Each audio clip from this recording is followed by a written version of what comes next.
Thank you so much. I really enjoyed all of those, as you can imagine.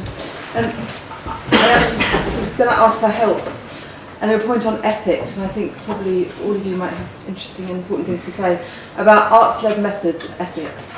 And partly because I've got to go into a very deprived school on Tuesday morning, Tuesday afternoon, to do some work with children through an arts collective which is very established.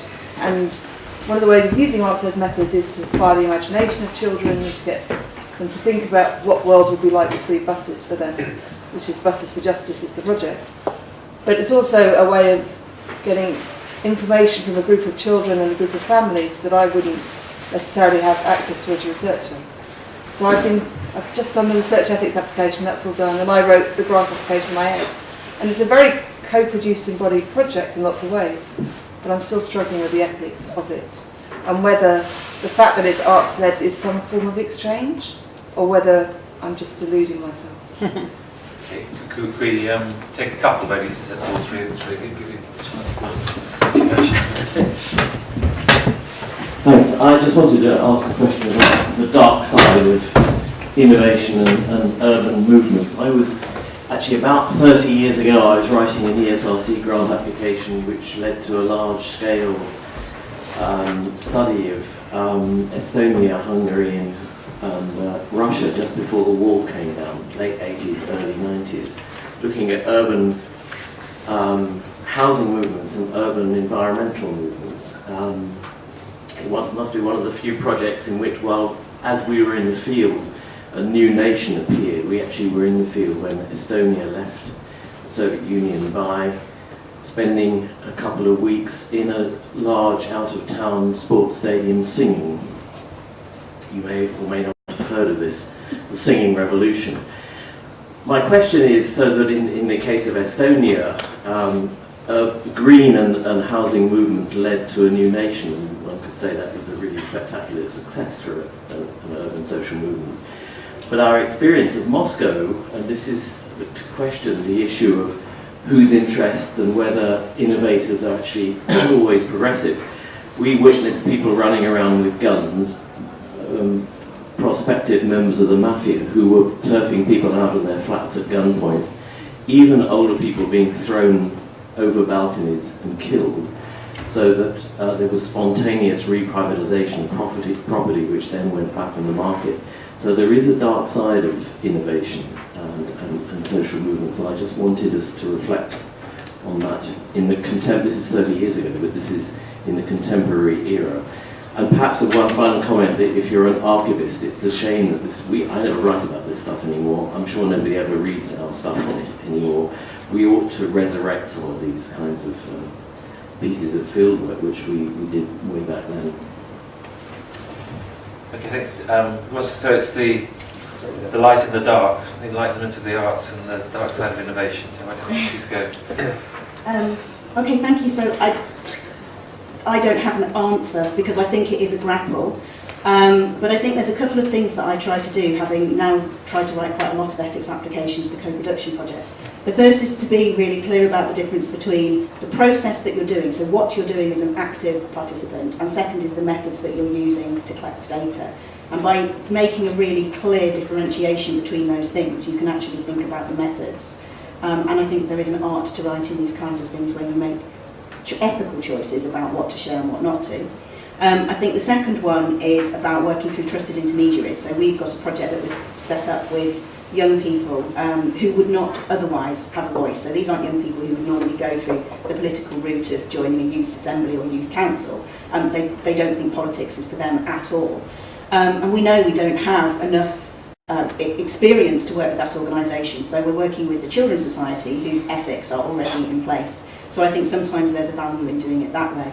And I think sometimes I'd also say it's about knowing when not to go in. So one of the projects that our Action Research Collective designed was around neurodiverse participation and how you might work with people with autism and other neurological differences to think about what participation means for them. So for instance, co-production being very messy is probably a nightmare for people who are neurologically different, because that often relies on needing timely, clear communication with a clear set of responsibilities. So we actually decided not to do that project because we thought that we couldn't do it ethically.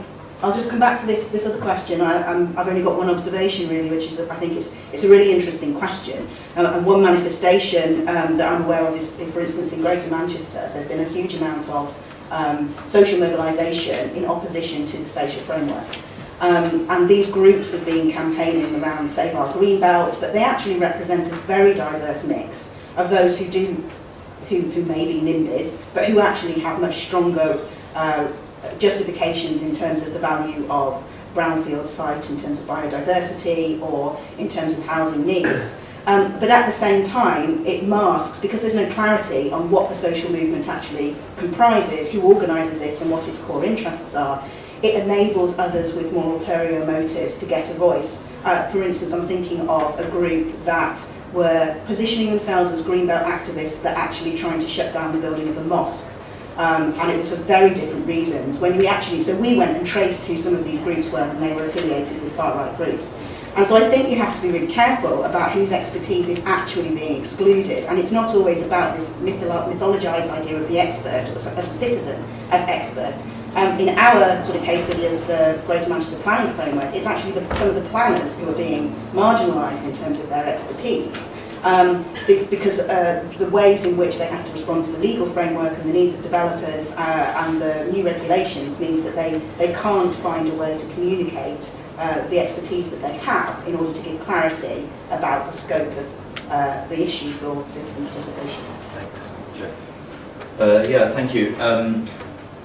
On the dark side question, our project, for what it's worth, is looking at explicitly at social innovation, which, and our working definition of social innovation is innovation to meet unmet social needs.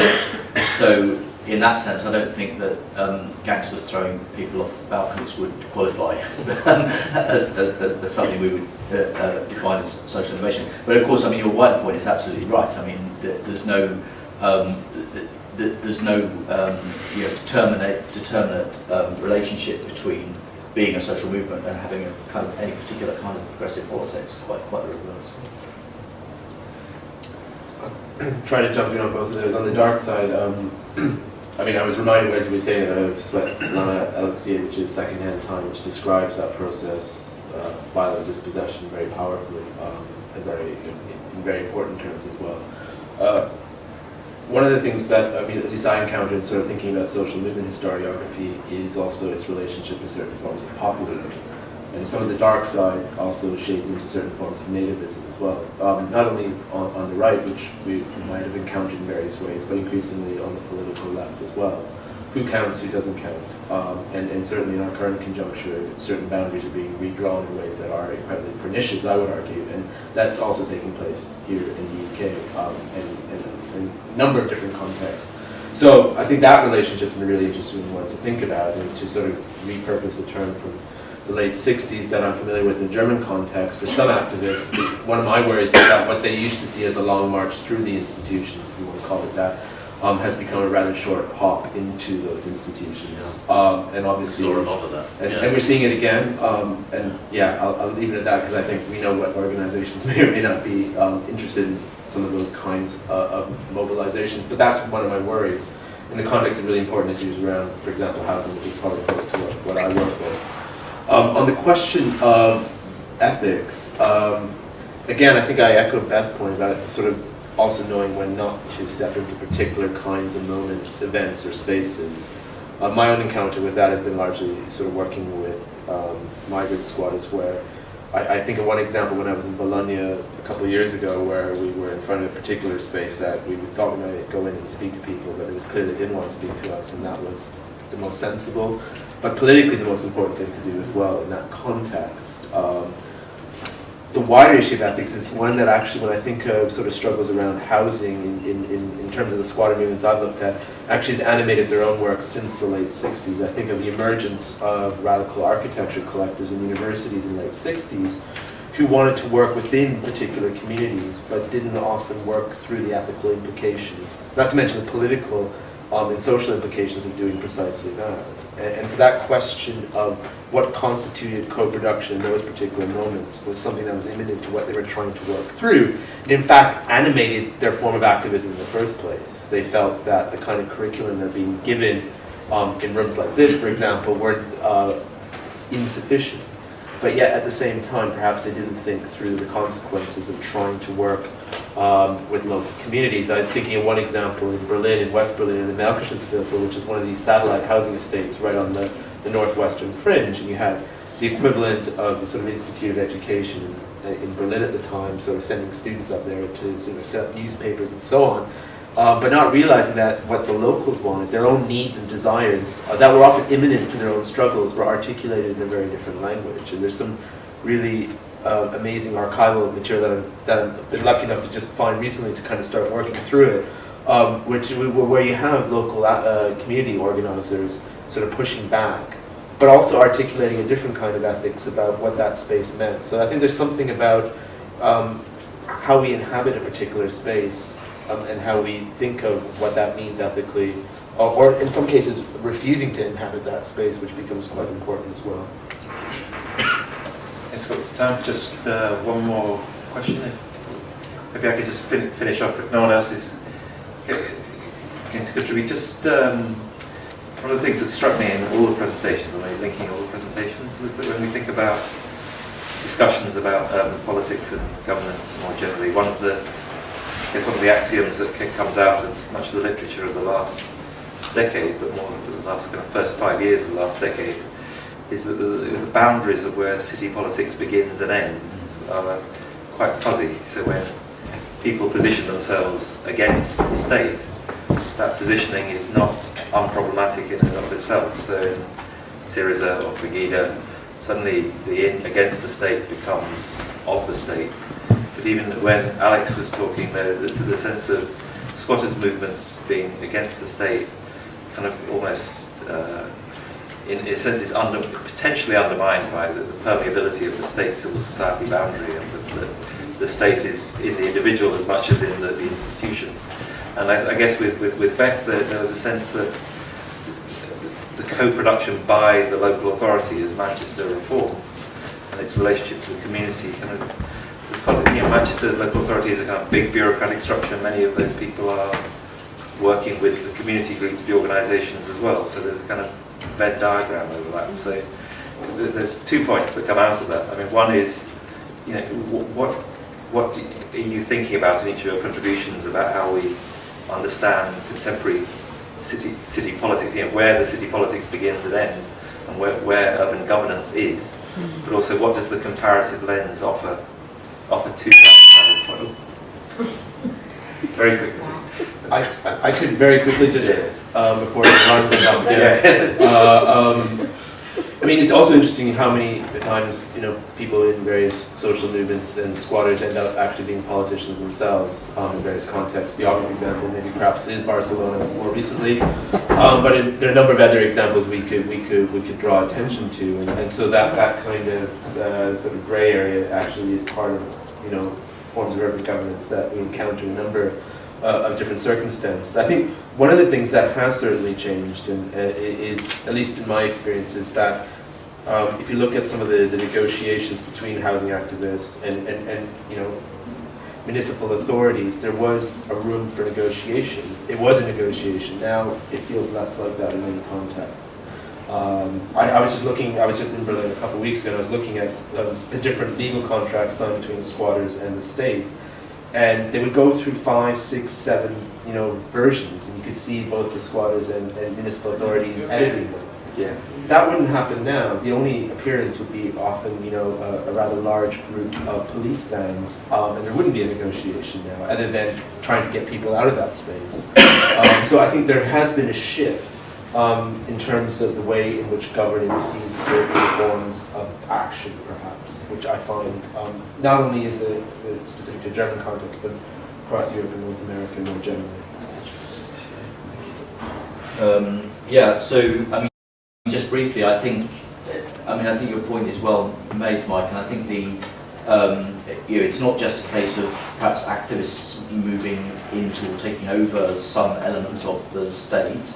Or state decision-making capacity, but it's also about politics not being limited to the state in any case. So that a lot of how power is exercised and how decisions are made in cities doesn't happen in City Hall, I mean, never has, but I mean, perhaps today less and less so. And so people, in a sense, are making their own politics. And a lot of,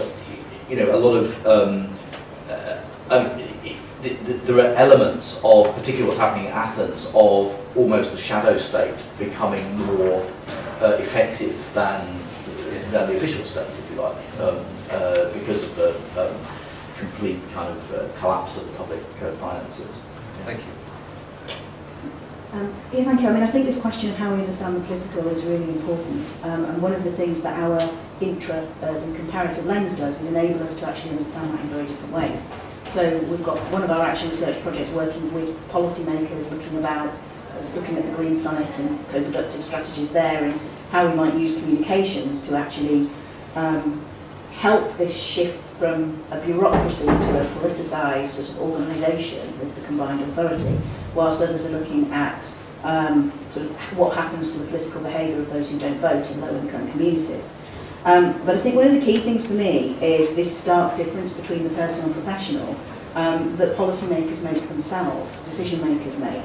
When you actually work with them for a long time, you realise that, well, you understand rather their political subjectivities, and when they're in public spaces, they often act counter to the things that they actually say that they hold dear. So I think the task is actually a task of politicisation, of trying to help people understand and see themselves as active political subjects, both within policy and decision-making spheres and more widely, that they have that kind of agency. Okay. Thank you. Okay. Can we just finally thank the panel? Do you want about